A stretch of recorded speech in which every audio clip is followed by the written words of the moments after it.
بسم اللہ الرحمن الرحیم۔ السلام علیکم ورحمۃ اللہ وبرکاتہ۔ آئی وائی ایس کی طرف سے اسلامیات کا ٹیچر مخاطب ہوں۔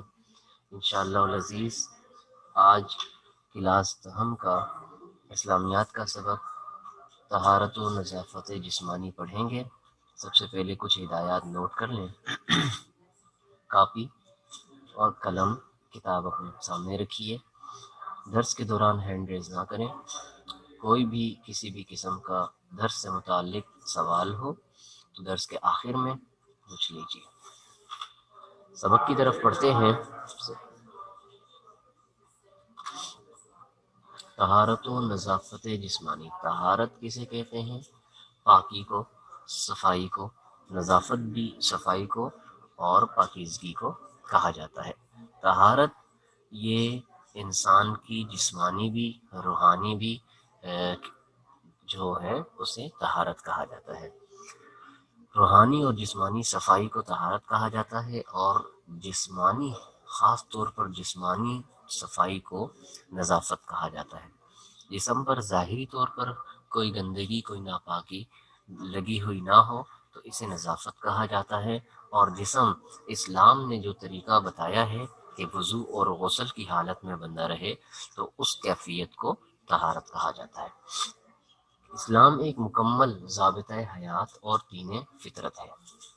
اللہ تعالیٰ نے اپنے اس دین میں تمام انسانوں خاص طور پر مسلمانوں کو تمام چھوٹی اور بڑی باتوں سے قرآن و حدیث کے ذریعے آگاہ کر دیا۔ اللہ رب العزت نے قرآن و حدیث میں مسلمانوں کو بتا دیا، سکھا دیا اور احکامات دے دیے کہ انہوں نے کیسے رہنا ہے، کیسے چلنا ہے۔ رہنے کا سلیقہ اللہ رب العزت نے سکھا دیا۔ قرآن مجید نازل فرمایا اور اس کی تشریح میں احادیث مبارکہ آپ صلی اللہ علیہ وآلہ وسلم کی زبان پر اللہ رب العزت نے جاری فرمائی، اور آپ صلی اللہ علیہ وسلم نے خود عملی طور پر وہ سارے کام کر کے بھی دکھائے جن کا اللہ رب العزت نے نبی کریم صلی اللہ علیہ وسلم کو حکم دیا تھا۔ نبی کریم صلی اللہ علیہ وسلم کو آخری نبی بنا کر اپنے دین کو عملی طور پر سمجھا دیا تاکہ ہر چیز واضح ہو جائے اور طریقہ اور سلیقہ آ جائے۔ کئی دفعہ ایسا ہوا کہ آپ صلی اللہ علیہ وسلم نے خود وضو فرما کر صحابہ کرام علیہم الرضوان کو وضو کرنے کا صحیح طریقہ سکھلا دیا۔ چنانچہ طہارت اور پاکیزگی کے بنیادی اصول بتا کر صرف ایک آیت قرآنی اور ایک حدیث پر اکتفا کیا جائے گا۔ صرف ایک آیت قرآنی جسے طہارت اور نظافت کے بارے میں اللہ رب العزت نے نازل فرمایا وہ آپ کو بتائی جائے گی، اور ایک حدیث اسی طرح آپ صلی اللہ علیہ وسلم نے طہارت و نظافت کا جس میں اہمیت بتا دی وہ آپ کے سامنے پیش کی جائے گی۔ اللہ تعالیٰ نے سورۃ المدثر آیت نمبر 4 اور 5 میں ارشاد فرمایا وَثِيَابَكَ فَطَهِّرْ وَالرُّجْزَ فَاهْجُرْ۔ شروع سے پڑھتے ہیں یا ایھا المدثر قم فانذر وربک فکبر وثیابک فطہر والرجز فاہجر۔ اپنے کپڑوں کو پاک رکھ اور ناپاکی سے دور رہ۔ ان دو آیات کے اندر اللہ رب العزت نے بتلا دیا کہ انسان کا جسم بھی پاک ہو اور انسان کا لباس بھی پاک ہو۔ جسم اور لباس کا پاک ہونا عبادات کے لیے بھی ضروری ہے، اور عام احوال میں بھی انسان کا جسم اور لباس پاک رہنا چاہیے۔ جو انسان مستقل ناپاکی کی حالت میں رہتا ہو تو رحمت کے فرشتے اس سے دور رہتے ہیں۔ نبی کریم صلی اللہ علیہ وآلہ وسلم کا فرمان ہے الطہور شطر الایمان۔ طہارت و پاکیزگی ایمان کا حصہ ہے۔ جو بندہ جتنا طاہر و مطہر اور جتنا پاک صاف ہوگا، جتنا وہ نظافت کا خیال رکھے گا تو اس کا ایمان اسی درجے سمجھا جائے گا، کیونکہ آپ صلی اللہ علیہ وسلم کا ارشاد پاک ہے الطہور شطر الایمان۔ طہارت و پاکیزگی ایمان کا حصہ ہے۔ اگر انسان طہارت و پاکیزگی کا اہتمام نہیں کرتا تو سمجھیے کہ دین کا ایمان کا ایک حصہ اس کے پاس نہیں پایا جاتا، یعنی مفقود ہے۔ طہارت کے لغوی معنی پاک ہونے کے ہیں۔ آج کے دور میں صفائی کا خیال تو رکھا جاتا ہے اور شریعت کے اصولوں کو اپنائے بغیر عام غسل کرنے کو طہارت کے مفہوم میں لے آتے ہیں۔ مطلب کیا ہے؟ مطلب یہ ہے کہ آج کل جو طہارت سمجھی جاتی ہے، صفائی جو سمجھی جاتی ہے، وہ یہ ہے کہ آپ کا جسم اعلیٰ سے اعلیٰ، عمدہ سے عمدہ ہو، اور اس میں پھر چاہے شرعی طریقے سے، اسلامی طریقے سے، اسلام نے جو شرائط بتائی ہیں کہ غسل ان شرائط کو پورا کرنے سے ہوگا اور وضو ان شرائط کو پورا کرنے کے بغیر مکمل نہیں ہوگا، ان کی رعایت رکھی جائے یا نہ رکھی جائے اس کو اہمیت نہیں دی جاتی۔ یاد رکھیے گا، غسل کے الگ فرائض، وضو کے الگ فرائض ہیں۔ اگر وضو فرض ہے یا لازم ہے تو اور اس کا کوئی ایک فرض پورا نہیں کیا گیا تو وضو نہیں ہوگا۔ اسی طرح غسل فرض اور لازم ہے، تو اس کے فرائض میں سے اگر کوئی ایک فرض پورا نہیں کیا گیا تو غسل بھی پورا نہیں ہوگا۔ اور اس طرح سے جو بھی عبادات کی جائیں گی، جو نمازیں پڑھی جائیں گی، وہ نمازیں بھی قبول نہیں ہوں گی۔ اسی بات کو ہم آگے بڑھاتے ہیں۔ آج کے دور میں صفائی کا خیال تو رکھا جاتا ہے اور شریعت کے اصولوں کو اپنائے بغیر عام غسل کرنے کو طہارت کے مفہوم میں لے آتے ہیں، حالانکہ طہارت کا شرعی مفہوم بالکل مختلف ہے، اور شریعت کے بتائے ہوئے اصولوں اور اس کی شرائط کے مطابق صفائی نہ کی جائے تو طہارت نہیں ہوگی، اور طہارت کے نہ ہونے کی وجہ سے کوئی عبادت قبول نہیں ہوگی۔ بغیر طہارت کے قرآن مجید 24 گھنٹے پڑھتے رہیں، کوئی ثواب نہیں، الٹا گناہ ہے۔ ٹھیک ہے، طہارت میں دو چیزیں شامل ہیں، وضو اور غسل۔ نماز سے پہلے وضو کرنا لازمی ہے، بشرطے کہ جسم اور لباس پاک ہو۔ جسم اور لباس پہلے سے پاک ہے، صاف ہے، تو نماز پڑھنے کا ارادہ ہے تو پھر کیا کیا جائے گا؟ سب سے پہلے وضو کیا جائے گا اور اس کے بعد نماز پڑھی جائے گی۔ اگر جسم و لباس پاک نہیں تو وضو سے پہلے غسل کرنا اور لباس کو پاک کرنا بھی لازمی ہے۔ سب سے پہلے غسل کیا جائے گا، جو اس کی شرائط ہیں ان کے ساتھ اس کا اہتمام کیا جائے گا، اور اس کے بعد لباس کو پاک کیا جائے گا، پھر نماز کی طرف جایا جائے گا۔ آگے چلتے ہیں۔ وضو، وضو کسے کہتے ہیں؟ وضو کے 4 فرائض ہیں۔ وضو کے 4 فرائض ہیں۔ اللہ تعالیٰ نے قرآن مجید میں ان فرائض کو ذکر فرما دیا ہے۔ ٹھیک ہے، چہرے کو دھونا، کوہنیوں سمیت ہاتھوں کو دھونا، سر کا مسح کرنا، ٹخنوں سمیت پاؤں دھونا۔ چہرے کو دھونا، جو سامنے پیشانی کے بال ہوتے ہیں یہاں سے لے کر جو تھوڑی ہوتی ہے انسان کی یہاں تک، اور جو ہے چوڑائی میں وہ ایک کان سے لے کر دوسرے کان تک، کان شامل نہیں ہے دھونے میں۔ یہ سامنے جتنا حصہ چہرے کا نظر آنے والا ہے اس پورے چہرے کو دھونا فرض ہے۔ ٹھیک ہے، ایک دفعہ دھونا فرض ہے۔ کوہنیوں سمیت دونوں ہاتھوں کو دھونا، کوہنیوں سمیت دونوں ہاتھوں کا دھونا یہ بھی ایک دفعہ دھونا فرض ہے۔ سر کا مسح کرنا، سر کا مسح کیسے کرتے ہیں؟ دونوں ہاتھ گیلے کیے، گیلے کر کے پورے سر پہ پھیر دیے۔ سر پر 3 بالوں کے کم از کم اتنا مسح کیا جائے کہ 3 بال کم از کم 3 بالوں کا مسح ہو، تو اور چوتھائی سر کا مسح ہو، چوتھائی سر کا مسح کیا جائے تو یہ ضروری ہے۔ ٹھیک ہے، ٹخنوں سمیت پاؤں دھونا، ٹخنوں سمیت پاؤں دھونا، جو پاؤں کے جو گٹے ہوتے ہیں نا، ٹھیک ہے، ان کے ساتھ جو ٹخنے ہوتے ہیں، جو ابھری ہوئی پاؤں کی ہڈی ہوتی ہے باہر کی طرف، اس تک پاؤں کو دھونا، اور اس ہڈی کو بھی بیچ میں دھویا جائے گا، گیلا کیا جائے گا۔ اگر وہ ہڈی گیلی نہیں ہوگی تو وضو نہیں ہوگا۔ ان کے علاوہ باقی چیزیں سنت اور مستحب ہیں۔ یہ ایک ایک دفعہ یہ کام کرنا فرض اور لازم ہے۔ اس کے علاوہ کی جو باقی چیزیں بچ جاتی ہیں کہ 3 دفعہ دھونا، 3 دفعہ دونوں ہاتھوں کو دھونا، ٹھیک ہے، ناک میں پانی ڈالنا، کلی کرنا، یہ ساری کی ساری چیزیں جو ہیں وہ سنت اور مستحب میں آ جاتی ہیں۔ اسی طرح وضو کرنے کا طریقہ کیا ہے؟ وضو کا مسنون طریقہ کیا ہے؟ سنت کے طریقے پر چلتے ہوئے وضو کیسے کیا جائے گا وہ بھی بتا دیا جاتا ہے۔ وضو کا مسنون طریقہ حسب ذیل ہے۔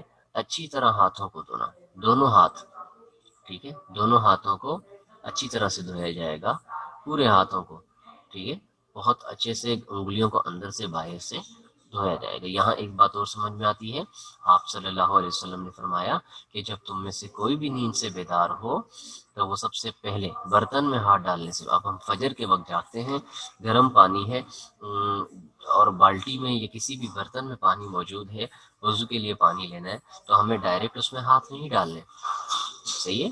سب سے پہلے آپ صلی اللہ علیہ وسلم نے فرمایا کہ اپنے ہاتھوں کو دھو لیا جائے، تو پہلے اچھے سے ہاتھوں کو دھونا چاہیے اور اس کے بعد باقی آگے وضو کا سلسلہ بڑھانا چاہیے۔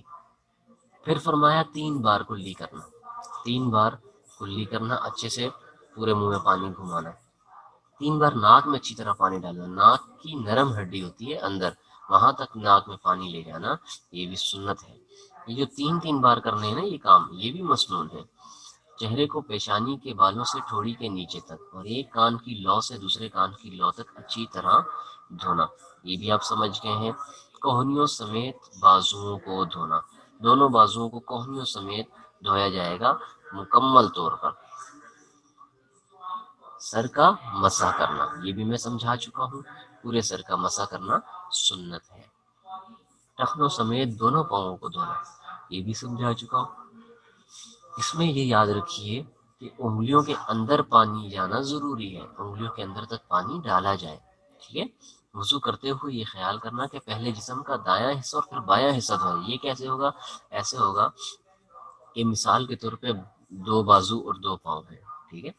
اب ہم نے بازو دھونے ہیں تو پہلے سیدھا بازو، رائٹ ہینڈ والا جو بازو ہے یہ دھوئیں گے، پھر لیفٹ والا، اسی طرح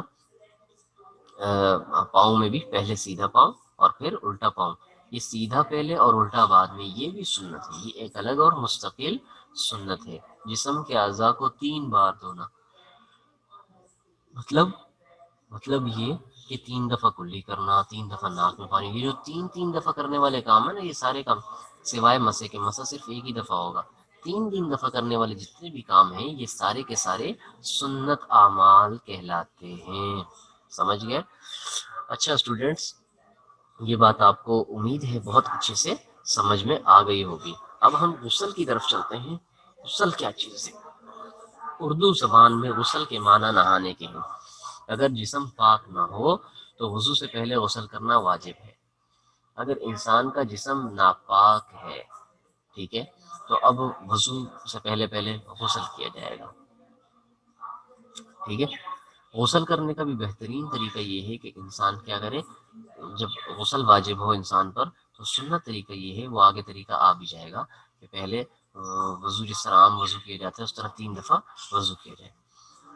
خیر چلتے ہیں آگے۔ علاوہ ازیں انسان کو صاف ستھرا رکھنے کے لیے نہانے کی ترغیب دی گئی ہے۔ جب غسل لازمی اور فرض ہے وہ الگ موقع ہے، اور اگر غسل لازم اور فرض نہیں ہے تو پھر انسان کو صاف ستھرا رہنے کے لیے، تاکہ جسم سے کسی قسم کی اسمیل وغیرہ نہ آئے اور میل کو چیل اتر جائے، اس کے لیے پھر نہانے کی ترغیب دی جاتی ہے۔ انسان کو ہر وقت صاف ستھرا دکھتے رہنا چاہیے، چنانچہ نبی کریم صلی اللہ علیہ وسلم نے جمعے کے دن غسل کرنے کو ہر مسلمان کے لیے مسنون قرار دیا ہے۔ جمعے کے دن غسل کرنا سنت عمل ہے، یہ بہت پسندیدہ عمل ہے۔ حضور صلی اللہ علیہ وآلہ وسلم کے نزدیک صحابہ کرام علیہم الرضوان جو ہے وہ جب جمعے کے دن مسجد آیا کرتے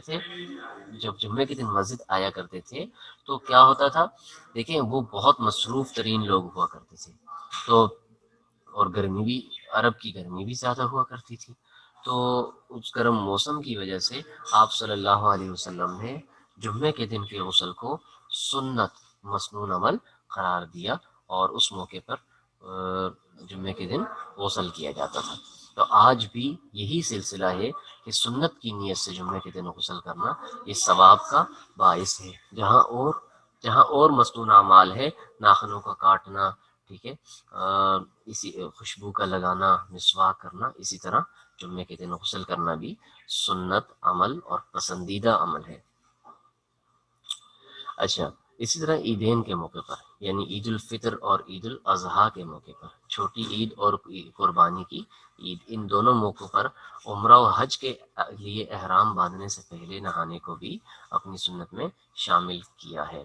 آپ صلی اللہ علیہ وسلم جب بھی عمرے کا احرام باندھتے کہ جب بھی حج کا احرام باندھتے تو اس احرام کے باندھنے سے پہلے پہلے آپ صلی اللہ علیہ وسلم نہایا کرتے تھے۔ اس نہانے کو سنت آپ صلی اللہ علیہ وسلم کی قرار دیا گیا ہے۔ اسی طرح عیدین کا ذکر ہوا۔ عیدین، دو عیدیں، عید کہا جاتا ہے ایک عید کو اور عیدین کہا جاتا ہے دو عیدوں کو۔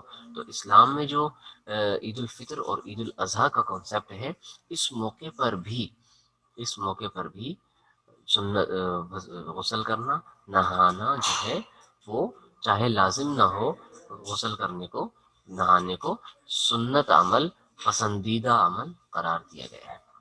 ان تمام مواقع پر نہانا بہتر اور مسنون ہے، اور کچھ صورتیں ایسی ہیں جو کہ آپ اپنے اساتذہ سے پوچھ سکتے ہیں، یعنی آپ ہم سے اور اپنے باقی ٹیچر سے پوچھ سکتے ہیں کہ کن صورتوں میں غسل مسنون ہے، کن صورتوں میں غسل واجب ہے، کن صورتوں میں فرض ہے۔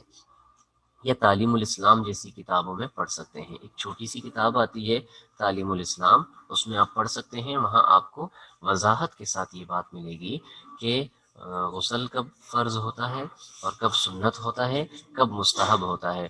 یہ ساری کی ساری چیزیں سیکھنے سے تعلق رکھتی ہیں، کیونکہ انسان دنیا میں بھیجا گیا ہے اللہ رب العزت کی عبادت کے لیے۔ اگر عبادت کی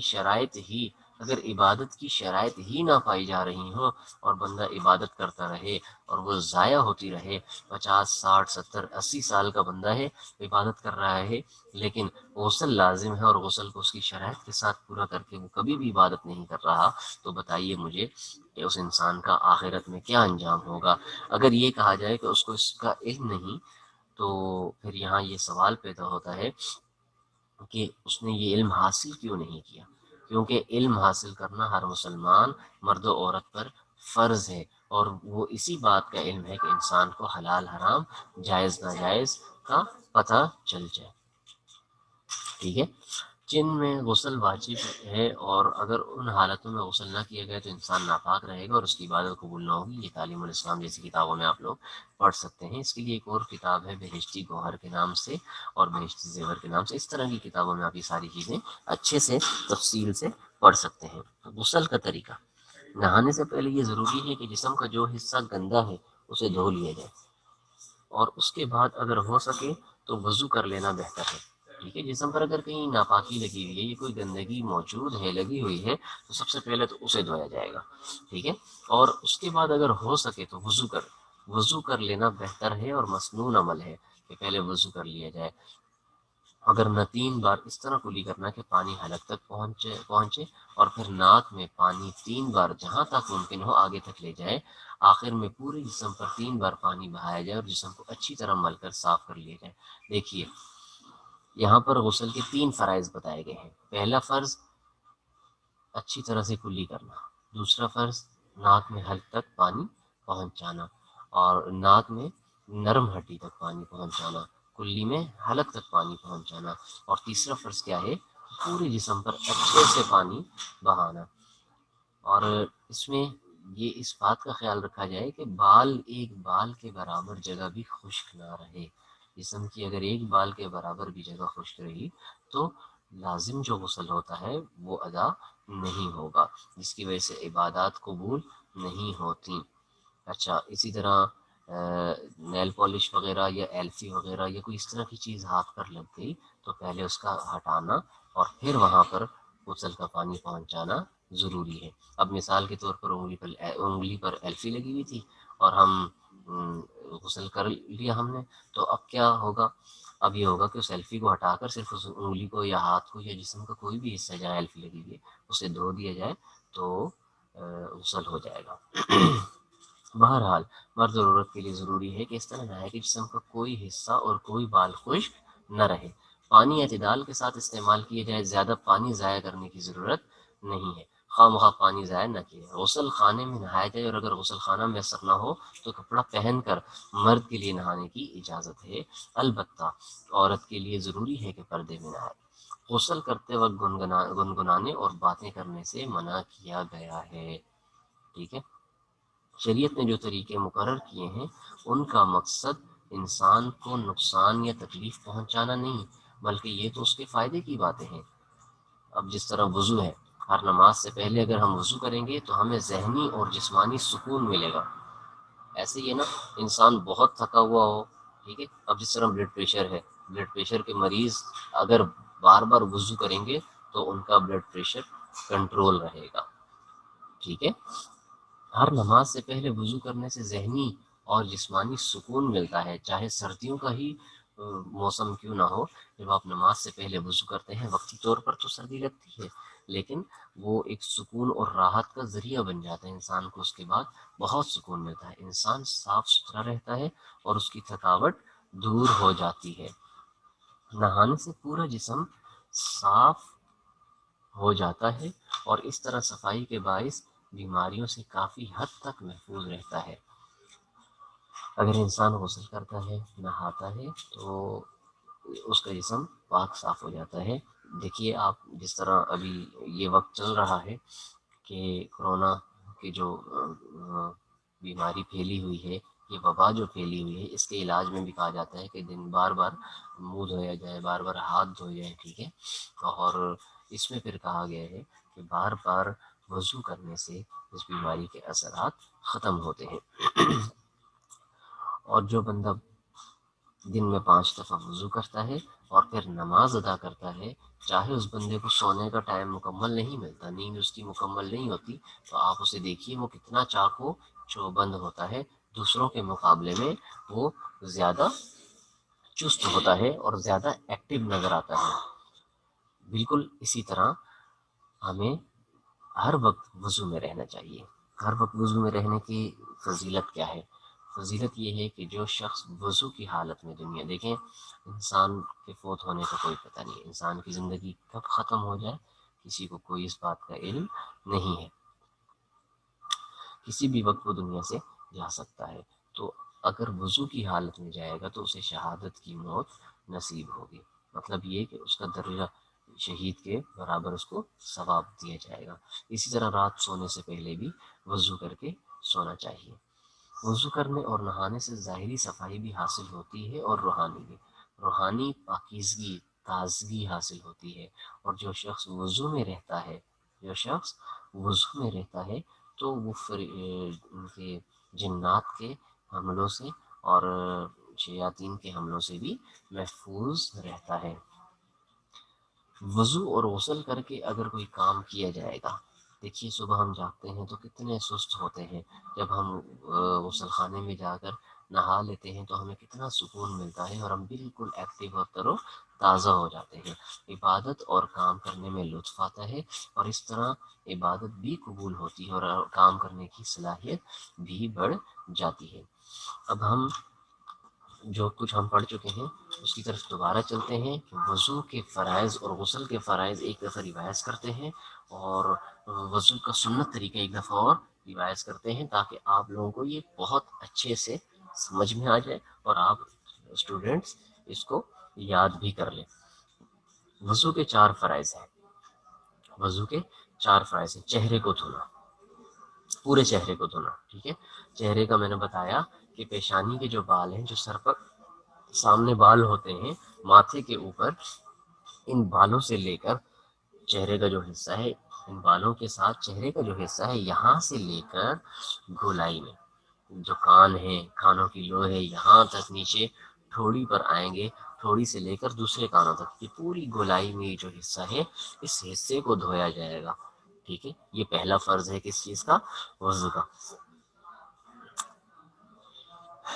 اذا قمتم الى الصلاة فاغسلوا وجوهكم، ٹھیک ہے۔ اللہ تعالیٰ فرما رہے ہیں کہ جب تم نماز کا ارادہ کرو تو اپنے چہرے کو دھو، تو چہرے کو دھونا جس طرح آیت میں آیا ہے، یہ اسی طرح فرمایا گیا ہے کہ چہرے کو دھویا جائے۔ فاغسلوا وجوهكم، کوہنیوں سمیت دونوں ہاتھوں کو دھونا، وایدیکم الی المرافق، دونوں ہاتھوں کو پلس بازوؤں کو کوہنیوں تک دھونا، یہ بھی وضو کا فرض ہے۔ سر کا مسح کرنا، وامسحوا برؤوسکم، اپنے سروں کا مسح کرو، سر کا مسح کرنا بھی فرض ہے، لازم ہے اور ضروری ہے۔ 3 فرض ہو گئے وضو کے۔ چوتھا فرض ہے ٹخنوں سمیت پاؤں دھونا، پاؤں کی جو ابھری ہوئی ہڈی ہوتی ہے باہر کی سائڈ، اور اندر کی سائڈ ان دونوں کو گیلا کیا جائے، ان دونوں کو دھویا جائے، آگے پاؤں کے ناخنوں تک مکمل نیچے اوپر کی طرف سے مکمل دھونا یہ فرض ہے، یہ ضروری ہے۔ ان کے علاوہ باقی ساری چیزیں سنت اور مستحب ہیں، وہ آگے آ رہی ہیں، دیکھیے انہیں بھی دیکھ لیتے ہیں۔ وضو کا مصنون طریقہ حسب ذیل ہے: اچھی طرح ہاتھوں کو دھونا۔ پہلے تو اندر باہر سے مکمل طور پر انگلیوں کے درمیان سے اچھی طرح ہاتھوں کو دھویا جائے۔ ہر قسم کی نجاست، ہر قسم کی گندگی، ہر قسم کی ناپاکی سے ہاتھوں کو پاک صاف کیا جائے۔ اس کے بعد 3 بار کلی کی جائے۔ کلی کر کے پھر پاس میں اگر مسواک موجود ہو تو مسواک کی مدد سے دانتوں کو صاف کیا جائے۔ اب مسواک کے اپنے فوائد ہیں، الگ ہی فوائد ہیں، مسواک کے کئی فوائد ہیں، بے تحاشا فوائد ہیں۔ ان میں سے ایک دو میں آپ کو بتاتا ہوں کہ مسواک کرنے سے ایک تو یہ کہ دانت صاف رہتے ہیں۔ حدیث میں آیا ہے کہ مسواک کرنے سے مسواک منہ کی صفائی کا ذریعہ ہے اور اللہ تعالیٰ کی رضامندی کا ذریعہ ہے۔ یہ حدیث شریف میں آیا ہے، مسواک منہ کی صفائی اور اللہ تعالیٰ کی رضامندی کا ذریعہ ہے۔ تو جو ہے وہ مسواک کی جائے، یا پھر انگلی کی مدد سے ہی دانتوں کا مساج کیا جائے، دانتوں کو ملا جائے۔ دوسرا ہے 3 بار ناک میں اچھی طرح پانی ڈالنا، اچھے سے ناک میں پانی ڈال کے ناک کی صفائی کی جائے۔ چہرے کو پیشانی کے بالوں سے ٹھوڑی کے نیچے تک اور ایک کان کی لو سے دوسرے کان کی لو تک اچھی طرح دھونا، یہ بھی وضو کا فرض ہے، میں سمجھا چکا ہوں طریقہ کار۔ کوہنیوں سمیت بازوؤں کو دھونا بھی فرض ہے، یہ بھی میں بتا چکا ہوں کہ ہاتھوں کو، اور وہاں دیکھیں اوپر فرض میں ذکر تھا ہاتھوں کو کوہنیوں سمیت دھونا۔ اب یہاں پر چونکہ ہم ہاتھ پہلے دھو چکے ہیں، اسی لیے کوہنیوں تک بازو کو بھی اب دھویا جائے گا۔ سر کا مسح کرنا، یہ بھی میں بتا چکا ہوں کہ دونوں ہاتھ گیلے کر کے اور پھر پورے سر تک پھیر دیے جائے۔ ٹخنوں سمیت دونوں پاؤں کو دھونا، ٹھیک ہے۔ وضو کرتے ہوئے یہ خیال کرنا کہ پہلے جسم کا دایاں ہے پہلے سیدھی طرف دھوئی جائے، پھر الٹی طرف کے اعضاء دھوئے جائیں۔ اب 9 ہے جسم کے اعضاء کو 3 بار دھونا۔ جسم کے جتنے بھی حصے ہیں ان تمام حصوں کو، ان تمام کے تمام اعضاء کو 3 دفعہ دھونا، یہ ایک الگ سنت ہے۔ دیکھیں وہ ساری اوپر جو لکھی ہوئی وہ ایک دفعہ دھونا، ٹھیک ہے، ایک دفعہ دھونے پر بھی ہو جائے گا، وضو تو ہو جائے گا۔ اچھا، ان سنتوں کو بغیر عادت کے چھوڑنا بھی درست نہیں ہے۔ بغیر عادت کے چھوڑا تو وضو کا ثواب نہیں ملے گا۔ اگر ان سنتوں کو اختیار کرتے ہوئے وضو کیا جائے گا تو پھر جا کر وضو کا ثواب ملے گا۔ جسم کے کسی حصے سے خون نکل گیا، ٹھیک ہے، اور وہ خون نکل کر تھوڑا سا پھیل گیا جسم کی کسی دوسری جگہ پر، جہاں مطلب کٹ لگا ہے وہاں سے نکل کر ٹچ ہو گیا ساتھ ہی والی جگہ پر، چمڑے وغیرہ پر ہاتھ کے یا پاؤں کے، اب وضو کرنا لازم ہو جائے گا اور وضو پہلے والا ٹوٹ جائے گا۔ اور غسل کے فرائض کیا ہے؟ نہانے سے پہلے جسم کا جو گندا حصہ ہے اسے دھو لیا جائے، سب سے پہلے گندے حصے کو دھو لیا جائے گا۔ اس کے بعد اگر ہو سکے تو وضو کر لینا بہتر ہے، ورنہ 3 بار اس طرح کلی کرنا کہ پانی حلق تک پہنچے۔ دیکھیے اس کو میں آپ کو آسانی سے سمجھا دیتا ہوں کہ پہلے تو ہم کلی کریں گے، اور کلی بہت اچھے سے حلق تک پانی پہنچا کے، منہ جس طرح اوپر کی طرف کر کے جس طرح غرارہ کرتے ہیں نا، بالکل اسی طرح سے پورے منہ کی کلی کریں گے۔ اس کے بعد پھر ناک میں پانی 3 بار ڈالیں گے۔ ناک کے جو نرم حصہ ہے، خیشوم، جو خیشوم ہے، نرم حصہ ناک کا، وہاں تک پانی ڈالیں گے۔ اچھے سے ناک کی بھی صفائی ہو جائے گی اور اچھے سے منہ کی بھی صفائی ہو جائے گی۔ اب یہ ناک اور منہ کا غسل ہو گیا، رہ گیا جسم، تو پورے جسم پر بہت اچھے سے پانی بہایا جائے گا، پورے جسم پر بہت اچھے سے پانی ڈال دیا جائے گا کہ جسم میں ایک بال کے برابر بھی کوئی جگہ خالی نہ بچے۔ تو میں بتا چکا کہ اگر ایلفی یا نیل پالش یا پھر کوئی پینٹ وغیرہ لگا ہوا ہے تو پہلے اسے اتارا جائے گا اور پھر اس جگہ پر پانی ڈالا جائے گا، تب جا کر غسل کمپلیٹ ہوگا۔ آگے چلتے ہیں مشقی سوالات کی طرف۔ مشقی سوالات یہاں پر موجود ہیں۔ قرآن و حدیث کی روشنی میں طہارت پر ایک مختصر نوٹ لکھیے۔ طہارت پر آپ نے نوٹ کیا لکھنا ہے کہ قرآن و حدیث میں طہارت و پاکیزگی کی کیا اہمیت، کیا حیثیت بیان کی گئی ہے، آپ نے اس بارے میں تحریر کرنا ہے۔ وضو کا طریقہ بیان کیجیے. وضو کا طریقہ، مسنون طریقہ کیا ہے؟ پہلے وضو کے فرائض لکھیں گے آپ کہ وضو کے 4 فرائض ہیں، اور اس کے بعد وضو کی سنتوں کے ساتھ پورا اس کو لکھیں گے. غسل کرنے کا مسنون طریقہ کیا ہے یہ بھی بیان کریں گے. غسل مسنون طریقے سے کیسے کیا جائے گا آپ یہ بھی اچھے طریقے سے بیان کریں گے اور لکھیں گے، یاد کریں گے. اگر یہ امتحان میں سوالات آ گئے تو آپ ان کی بہت اچھی سے تیاری کریں گے. طہارت کے بارے میں ایک آیت اور ایک حدیث بیان کیجیے. بتا چکے ہیں وَثِيَابَكَ فَطَهِّرْ وَالرُّجْزَ فَاهْجُرْ، اپنے کپڑوں کو، اپنے لباس کو پاک رکھو اور گندگی سے دور رہو. سورۃ المدثر کی آیت ہے، اور آپ صلی اللہ علیہ وسلم نے حدیث شریف میں ارشاد فرمایا الطہور شطر الایمان، طہارت و پاکیزگی یعنی صفائی ایمان کا حصہ ہے. خالی جگہوں کو مناسب الفاظ سے پر کیجیے. جمعے کے دن غسل کیا ہے یہ آپ بتائیں گے، سنت ہے. عیدین کے دن غسل کیا ہے یہ بھی آپ نے بتانا ہے، سنت ہے. عیدین سے کیا مراد ہے میں بتا چکا کہ عیدین کہا جاتا ہے عید الفطر اور عید الاضحیٰ، دونوں عیدوں کو عیدین کہا جاتا ہے. غسل کرتے وقت پورے جسم پر کتنی مرتبہ پانی بہایا جائے؟ فرض کیا ہے یہ پوچھا جا رہا ہے. پورے جسم پر 1 مرتبہ پانی بہایا جائے. پانی کا استعمال کم سے کم کیا جائے، ٹھیک ہے، بقدر ضرورت کیا جائے، زیادہ پانی ضائع نہ کیا جائے. طہارت کے بغیر نماز ہو سکتی ہے؟ نہیں ہو سکتی، ٹھیک ہے. عمرہ و حج کا احرام باندھنے سے پہلے غسل کرنا بیش ہے، کیا ہے؟ مسنون ہے، سنت ہے. آپ صلی اللہ علیہ وآلہ وسلم عمرہ اور حج اور عیدین کا عمرہ و حج کا احرام باندھنے سے پہلے غسل فرمایا کرتے تھے، اور اس طرح عیدین اور جمعے کا بھی آپ صلی اللہ علیہ وسلم غسل فرمایا کرتے تھے. وضو اور غسل سے بیش حاصل ہوتی ہے، راحت حاصل ہوتی ہے، طہارت حاصل ہوتی ہے. کیا حاصل ہوتی ہے اب یہ بتائیں گے کہ اس سے طہارت حاصل ہوتی ہے. طہارت کے معنی کیا ہے؟ پاک ہونے کے ہیں، ٹھیک ہے، پاکیزگی کے ہیں یا پاک ہونے کے ہیں. اچھا اسٹوڈینٹس، یہ سبق یہیں پر ختم ہوتا ہے. اسے آپ اچھی طرح سے سمجھیے گا. یہ ہماری فطری ضرورت ہے، یہ ہماری دین کی ضرورت ہے، ٹھیک ہے، اور یہ ہمارے معاشرے کی بھی ضرورت ہے کہ ہم پاک صاف رہیں اور اپنے معاشرے کو پاک صاف رکھیں، خود بھی پاک صاف رہیں اور دوسروں کو بھی پاک صاف رہنے کی ترغیب دیں. اب انشاءاللہ اگلی کلاس میں ملاقات ہوگی. اللہ حافظ.